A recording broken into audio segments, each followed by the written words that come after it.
Josh, let's start with the White House confirming that President Joe Biden is going to veto a bill to prevent biological males from participating in women's sports.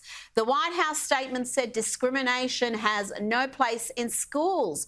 I mean, really, Josh, is this discrimination or is it simply about fairness for girls and young women? Men are faster, they're stronger, and they should not be taking the places of girls who've trained for years to reach that level.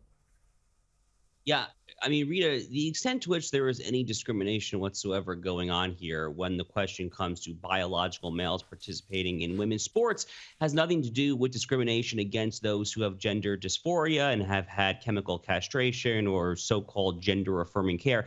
Rather, if there is any discrimination whatsoever in this scenario, the discrimination is against the biological women who simply want to compete with other biological women. I mean, it really was not that long ago. It was 1972 in the United States when Title IX passed.